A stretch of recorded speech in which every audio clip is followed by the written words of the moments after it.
Svalbard, Norway. Never heard of it? Me either, until about 6 months ago. It was then that I decided to travel to the northernmost city in the world. Join me now in exploring this untamed Arctic wilderness. I am at 78 degrees north, about 815 or so miles from the North Pole, and I have my puff jacket unzipped. This is the second driest air in the world, just behind the Sahara. So even though it's an island in the middle of the ocean, by the North fucking Pole, it's so dry that these temperatures are really manageable. It's like a ghost town right now. I mean, it is 10:45 at night, and it looks like 6 p.m. in a rainy part of Ireland. I heard there's a sundial here. I don't think that thing fucking works. I'm used to seeing warning signs for moose, elk, deer, but a fucking polar bear? It is actually illegal to leave the city limits without a rifle or personal protection against polar bears. You still only have a 5% chance of seeing one. So I just need to come here, was that 20 times to make sure? This is how I travel. If I go out, it's gonna be eaten by a polar bear. Svalbard is a tax-free place. There's no tax on anything you buy here, including alcohol. Svalbard is actually one giant duty-free store. There's two things you can't avoid in life: death and taxes, unless you come here. So this is like maybe purgatory. Is this what purgatory is like? Good morning, I think. I can't really tell. The clock says it's morning, but I have no idea. Today is my first boat cruise here in Svalbard. We are supposed to go see the Walrus colony. It is late in the season, so hopefully those fat bastards are still here. The ice in the fjord melted late in the season, preventing the walrus from reaching their usual summer beach. We will have to search for them in the water today. And right now, we are passing the abandoned Russian town of Grumont. We just got lucky and found a harem of seals sunbathing.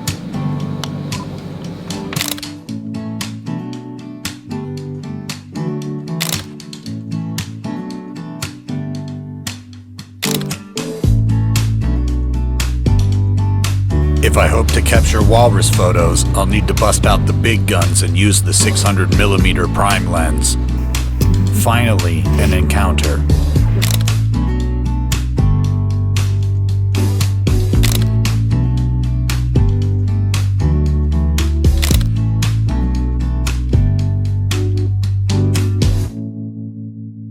Funny thing, no trees here. I didn't really think about it, wasn't really looking for trees, but now that they mention it, there's no fucking trees. Roots can't break through the permafrost and can't survive.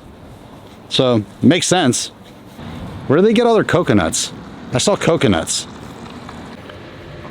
I'm used to leaving a bar pretty tipsy and it being pitch black outside. Here, after I go to the bar and I'm on my way home and it's bright daylight, you get that day drink guilt. That, oh, I took bottomless mimosas way too far guilt. That is literally the midnight sun. I've never seen it before. This is the first time.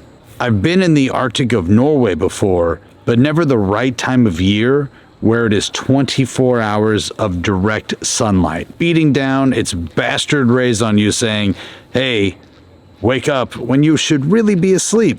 You know, and I gotta say, it is pretty gorgeous. It's also total garbage because, man, does it mess with your sleep patterns. I mean, I'm feeling real wacky right now. And good morning. It is super hazy and foggy out today. Last night, bright and sunny at midnight, but this morning, hazy and lazy. I need a coffee. For being such a remote destination in the Arctic, Longyearbyen really has a dope setup as a city. There's a pedestrian-only walkway right in the middle, and from that you can access all the restaurants, the bars, the stores, the grocery store, everything you need. It's like an all-inclusive resort, only it's non-inclusive, and it's in the Arctic. Of course, the one day I book a photo tour is the one day it rains the whole time I'm here. So I guess this area is where they see a lot of foxes and reindeer during the day. They have a den that's back that way, but you're not allowed to go over there. They monitor it with cameras. Otherwise, we'd probably be there.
This is a valley just west of town.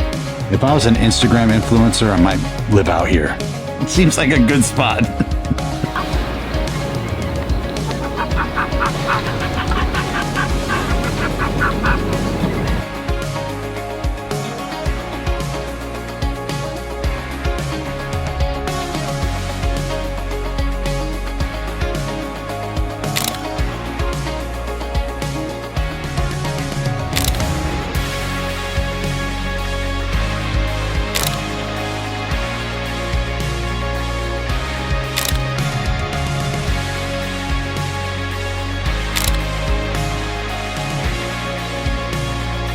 This has been awesome. We saw 3 foxes today, probably like 5 reindeer, including a baby and a mom, a couple males.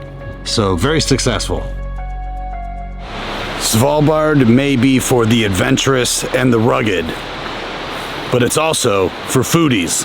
Tonight I'm going to Huset, which is the northernmost 14-course fine dining menu in the world.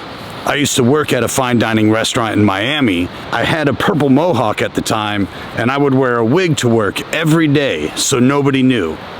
But it was a pretty bad wig, so I think everybody knew. Huset originally opened in 1951 as a restaurant and community center for coal miners.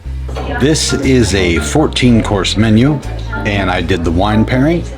So this is about to be the northernmost blackout. Reindeer kappa and heart. Seal blubber. The seal blubber flavor just exploded. It was like fish oils and caviar like mixed together. Arctic king crab soup. Arctic scallop in 3 textures. Phytoplankton rice. Green seal really tastes like a kiss from a rose on the gray. Arctic cod. More wine and Arctic monkfish. You put any old person that likes food in this situation, they might have thrown up like 4 times by now. Because these flavors are strong. It's not for everybody. But for me, I fucking love it. A cloudberry palate cleanser. Svalbard rock ptarmigan. Svalbard reindeer chorizo. And for the record, I hate jazz. Svalbard reindeer steak. Plums in textures. Chef's choice of petite fours, and my favorite, an espresso. That was great.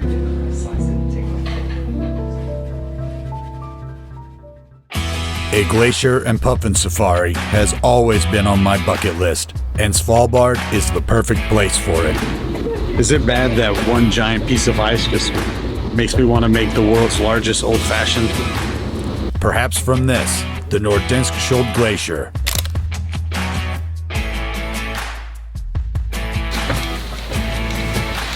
The weather clears as we approach the bird cliffs where we will look for puffins.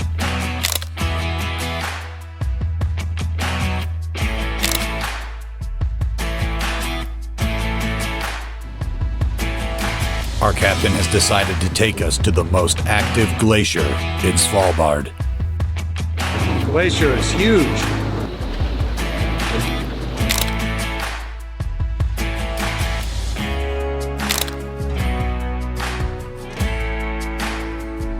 It is super challenging knowing when to film and knowing when to take photos. And then you go into paralysis when you're trying to decide which one to do. At least I do. You're gonna catch one? There we go. We can hear the glacier falling apart and exploding. It's like thunder, but you can't figure out where it's coming from. Could be anywhere. But it's loud as shit.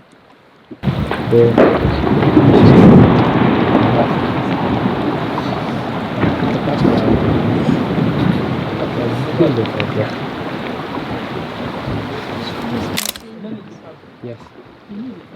Well, it's like domino effect. That person starts from the back, which usually puts more pressure to the front. The ice all clumped up, and our passageway to the glacier is now blocked. And this is not an icebreaker.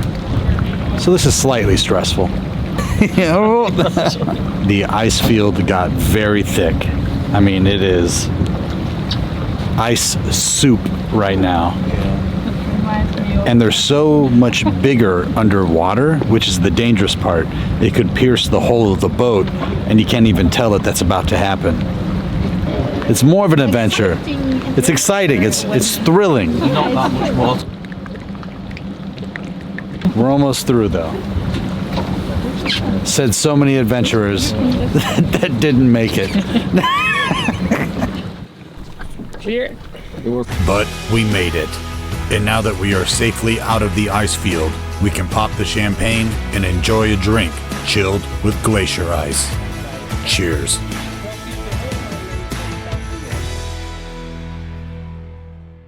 Svalbard is home to the northernmost brewery in the world, and it's called the Svalbard Brewery. What do you know? And tonight, it's time to do a beer tasting. Their beer is actually made from 16% glacier water. The reason it's exactly 16% is that's what the tap water is here. Sounds all fancy until you find out it's the tap water. Glacier water is actually not that great for you because as the glacier pulverizes rock and everything in its path as it moves, it picks up all sorts of crazy minerals and weird shit. Probably also diseases. I'll take an IPA with a side of cordyceps, please. The Last of Us Pale Ale. I just learned that every resident here gets a card that proves that they live here. And part of that card is their allotment of alcohol they can buy every month. A resident can only buy 1 case of beer and 1 bottle of liquor every month. That's it. They do it to prevent alcoholism during polar nights and seasonal depression. They also say that, hey, at a bar, bartender can cut you off. But at home, you can't cut yourself off. And I think we all learned that in 2020. Today I'm heading to Barentsburg, which is a Russian settlement here in Svalbard. All of the tourism companies here have severed ties with the city because of the war in Ukraine, and it was very difficult to find passage to get there because there's no roads. You must take a boat. This could be a little dangerous, it's definitely going to be adventurous, and probably a little creepy. I'm doing it anyway. I did find 1 boat to take me today, and unfortunately, it's a polar circle boat, which is basically a mechanical bull on a fucking raft. You straddle this bench, no seatbelt, and you hold on for dear life. That's it, as this raft just rips through the fjord. This is already worrisome.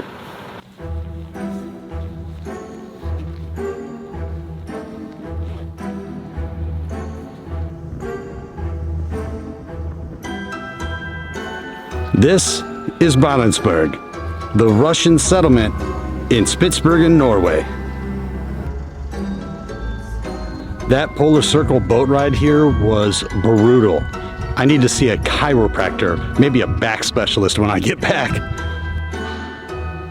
The hotel serves scalding hot coffee to warm you up, and I found the bar to cool back down. I have to drink Russian vodka in Barentsburg. Now that I have drank some courage, it's time to explore this Russian settlement. I only have a few hours here, and I want to see as much as I can. There used to be a lot of Ukrainians living here, and I think we know what happened there, but once the war started, they went all in here. They had parades through the streets with tanks, Russia flags, the whole shebang. It was pretty controversial. I don't think Norway liked it. There's no way I'm leaving Barentsburg without going to their brewery. That's the Red Bear. All right. Budzium. They do not say Nostrovia. They told me they don't say it, so I'm gonna believe them, not you. Get it right. These are nice and cold. Can I get one of these hats? Done. All right. Budzium. This is their Russian Imperial Stout. That's real good. It's a good thing I'm not driving the boat. It's strong. I'm day drinking. But with the midnight sun, everything is day drinking, right? It's a loophole. Their beer is very good. More Glacier water beer. So the Red Bear Brewery opened up in 2012. That is years before the law changed that you could have a brewery in Spitsbergen. Svalbard Brewery spent 5.5 years lobbying to get the law changed. The Red Bear didn't give a fuck. Zero fucks. They just went ahead and opened. I asked them if they knew about the law. They said, "What law?" That's about right. They do have a school here, and it's all the way from kindergarten to high school graduate. Now, they do give you a Russian education here, not Norwegian. That's pretty interesting. This town is cashless. It's because most of the people that work here, actually, I think everybody that works here is employed by Russian companies. So they would get paid in rubles. Now, there are no banks here. Not a single bank. So they have no way to really circulate and deposit cash. So they have to be cashless. So it's all cards, all credit cards. I got super distracted there by all the wildlife in Barentsburg. I just saw 3 Arctic foxes.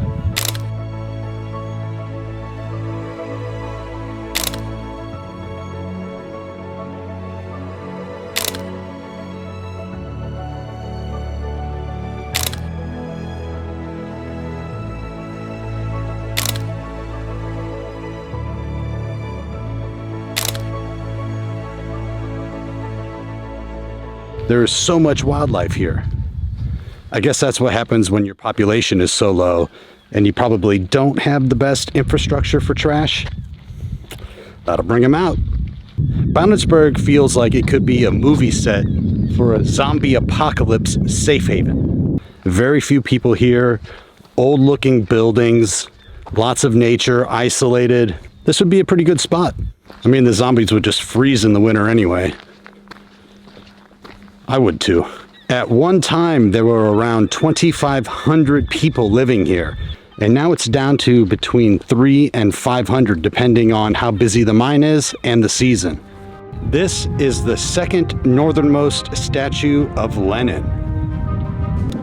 Our guide said that they are under Norwegian law, And then right below that, they're also under Russian law. So I better keep my mouth shut. That sign behind me says our goal is communism. I'm in danger.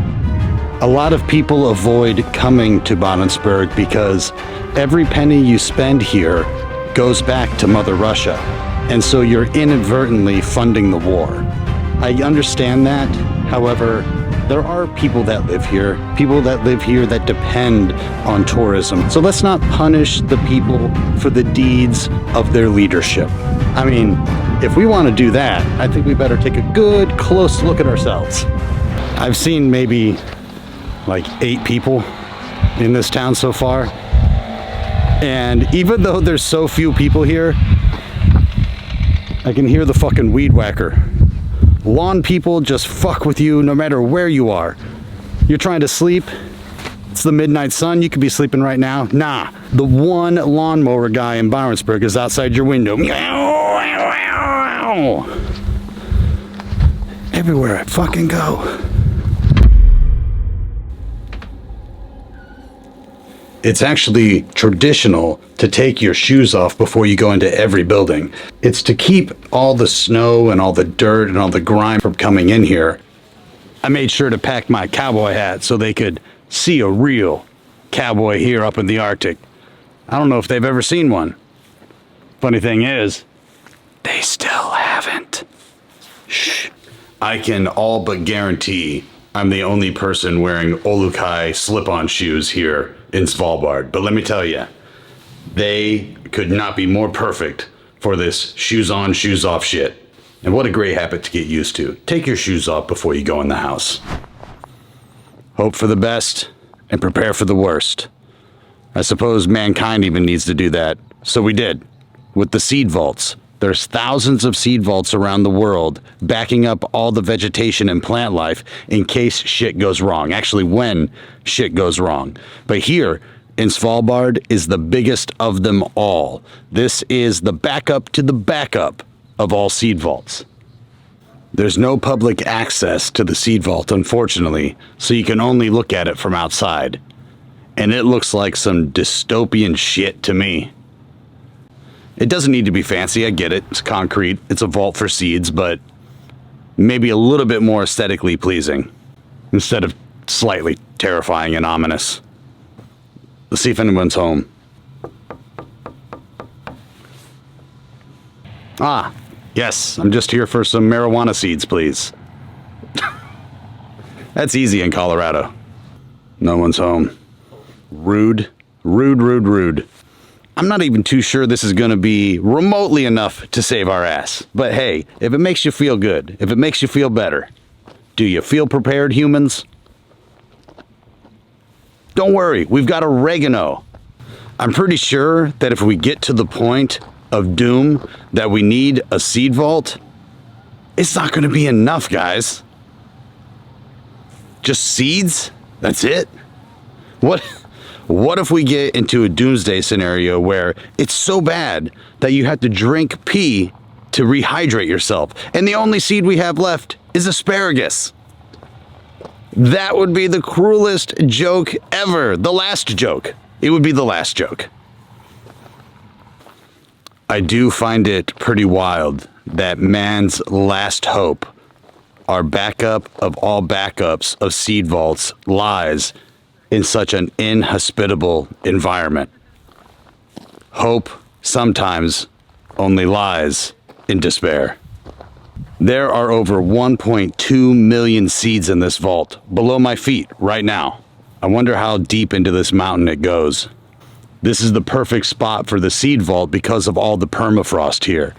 The permafrost is also why you can't be buried here. Your body will not decompose. It'll just freeze. There's actually bodies constantly popping up from old graves from hundreds of years ago when they didn't understand what permafrost would do. So yeah, you can't be buried here. You can probably be cremated though, right? Do they have a crematorium? They should have a pyre. Yeah. Welcome to Svalbard Husky. There are over 1,200 dogs in Svalbard, and they love to run. mushing sleds in the winter and mushing carts on wheels in the summer. So, all these dogs are very, very friendly. They love cuddles.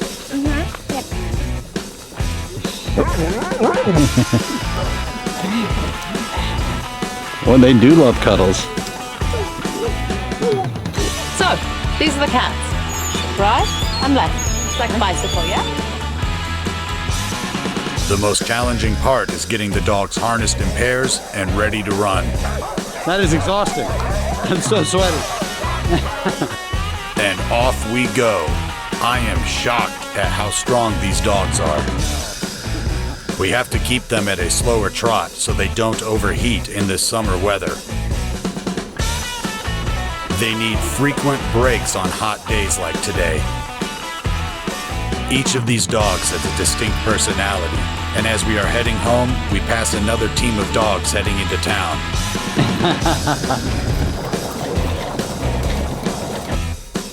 After the run, instead of dog treats, we reward them with more cuddles and a photo shoot. Meet Thor and Broccoli.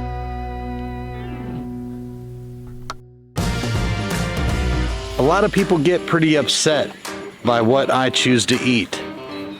And tonight is going to be no different. In the Arctic, it's really normal to eat things like whale, which a lot of places we would put some shame on, but when it's the only thing you got to eat and you're in the Arctic, whale's going to look pretty good.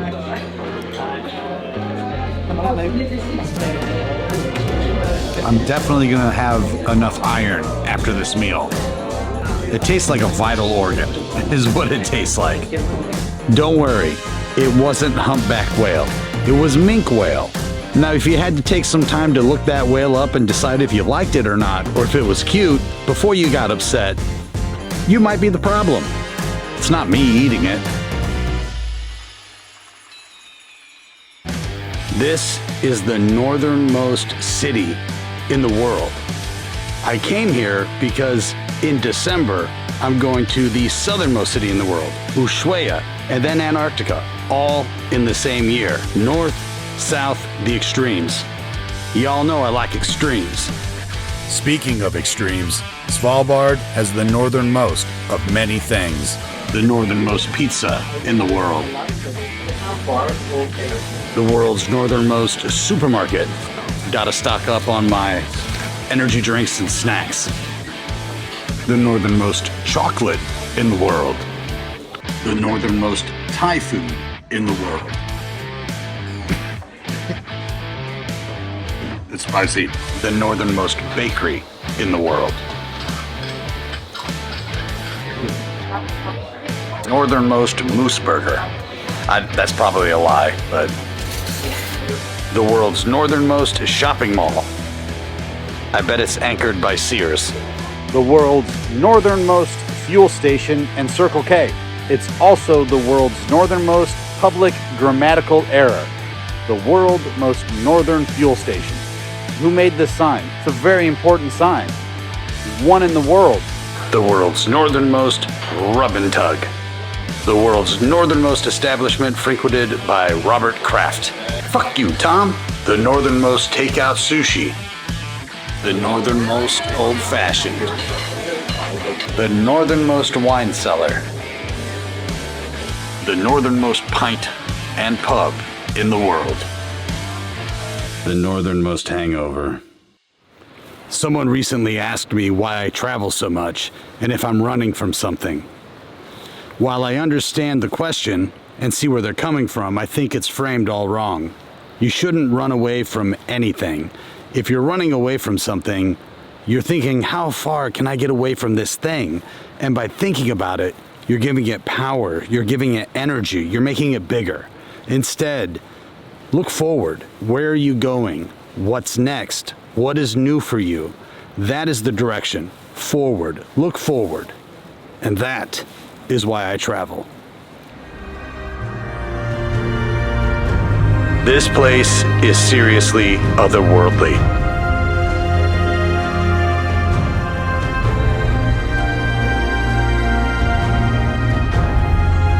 It's really hard to describe. It's quite incredible. You really just got to come here.